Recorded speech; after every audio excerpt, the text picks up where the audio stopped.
नमस्कार, नजर में देखो न्यूज में आपका स्वागत है। मैं हूं आपके साथ जैनब। आइए देखिए आज की मुख्य खबरें। नमस्कार, एनवीडी न्यूज़ के साथ मैं हूं सिकंदर राणा। आइए शुरू करते हैं एक मुलाकात हमजा मसूद साहब के साथ। आपको बता दें, हमजा मसूद साहब सहारनपुर ज़िले में गंगो एक कस्बा है और इनके जो पिताजी हैं वो गंगो के चेयरमैन हैं और इनके दादाजी केंद्रीय मंत्री रहे रशीद मसूद साहब।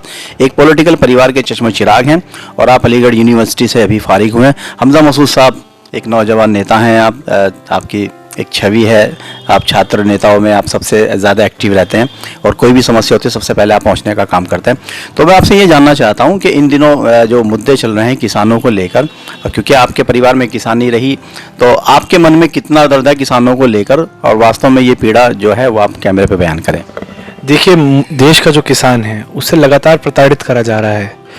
पहले का किसान सुसाइड कर लेता था, लेकिन अब किसान ने सुसाइड का ऑप्शन छोड़कर सड़क को ऑक्यूपाई करने की कोशिश करी है। और देखिए, हेल्दी डेमोक्रेसी का यही एक एग्जाम्पल है कि अगर आपको कोई बात पसंद नहीं है उसका आप विरोध कर सकें। सरकार 3 बिल लाई, मैं कानून का छात्र हूँ, लॉ स्टूडेंट हूँ, और तीनों बिल के अंदर इस कदर लूप होल्स हैं कि जो हमारे देश का किसान है, खास तौर से जो छोटा किसान है जिसकी आबादी 98% है, उस किसान को कंप्लीटली कुचल देगा यह बिल।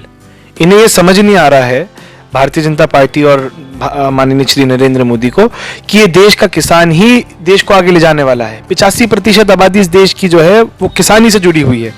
अगर 85% आबादी को आप इग्नोर कर दोगे 1% के लिए, तो देश में कुछ नहीं बचेगा। और देश के किसान को बहुत कोशिशें हैं कि किस तरीके से ये पोर्ट्रे करते हैं कि खालिस्तानी है या पाकिस्तानी है या ये है, कुछ नहीं है। किसान किसान होता है, ना हिंदू है ना मुसलमान है।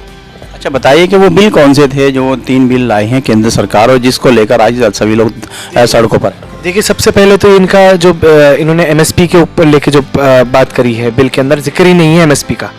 पहला जो ये लाए हैं अफोर्डेबल वाला, अफोर्डेबल के अंदर आपके जितने भी कमोडिटीज़ हैं उसके अंदर से इन्हें एसेंशियल कमोडिटीज़ के अंदर से बहुत सारी चीज़ें ऐसी निकाल दी जो किसान को रोज़मर्रा के लिए इस्तेमाल होती थी।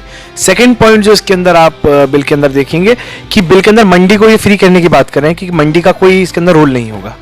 अब मंडी को अगर आप फ्री कर देंगे, पिछले ही महीने कटाई हुई है और यहाँ से जो हमारा भी जितने भी फसल थी वो हरियाणा बिकने जानी थी। बीजेपी के मुख्यमंत्री खट्टर ने दौलतपुर के ऊपर पुल के ऊपर 3 किलोमीटर लंबा जाम लगवाए रखा, लेकिन किसी को भी अंदर नहीं घुसने दिया कि हरियाणा की मंडी हरियाणा के लिए है। तीसरा, आपने बंधुआ मजदूरी को बिल्कुल बढ़ावा दे दिया। कॉन्ट्रैक्ट फार्मिंग की बात कर रहे हैं।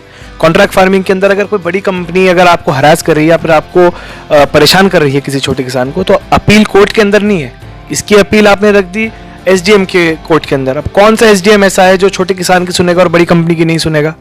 इसके अंदर इतने लूप होल्स हैं। 34 गलतियां तो सरकार ने खुद मानी है अपनी, जो बदलने की बात करी जिसमें बात नहीं बनी। अब बार बार कोशिश है। आप बताइए किस तरह का स्ट्रक्चर होना चाहिए, डिजिटल इंडिया की शुरुआत किस तरह से होनी चाहिए, किस तरह के लॉ होने चाहिए थे, ये तो आप बता रहे हैं। भाई, केंद्र में बैठे हुए तमाम लोग वो भी तो बुद्धिजीव हैं, वो भी तो लॉ बनाते हैं। तो जो लॉ होने चाहिए वास्तविक वो होने क्या चाहिए? कि आप नौजवान हैं, नौजवानों के हित की बात करते हुए आप ये बताइए कि किस तरह के कानून होने चाहिए थे जो कि किसान हित में रहते। देखिए, कानून की जहाँ तक बात है, वो जो ऊपर बैठे हैं ना जिनके आप जिक्र कर रहे हैं, वो बुद्धिजीव नहीं है, वो मनबुद्धि हैं। उनका सिर्फ जो काम है वो अडानी और अंबानी की गुलामी करना है।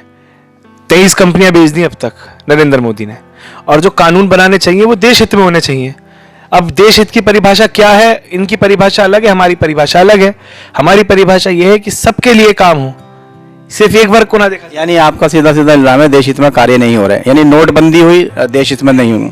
एनआरसी लगी, एनपीआर लगे, देश हित में नहीं लगे। धारा 377 लगी, एनपीआर में नहीं, यानी देश हित में नहीं लगी। तो वो किस तरह का कानून होना चाहिए था? देश किस तरह चलना चाहिए था? वास्तव में होना क्या चाहिए था? आप विपक्ष में है, छात्र नेता, आप तो जाहिर सी बात है आरोप लगाएंगे। नोटबंदी की क्या जरूरत थी? इनके हिसाब से जीएसटी व्यापारी को समझ नहीं आया, उन्हें भी बहका दिया। एनआरसी सीए मुसलमानों को समझ नहीं आया, उन्हें बहका दिया। कश्मीर में 370 कश्मीरियों को समझ नहीं आया, उन्हें बहका दिया। किसानों को ये बिल समझ नहीं आया, किसान बहके हुए हैं। अकलमंद सिर्फ यही है क्या देश के अंदर?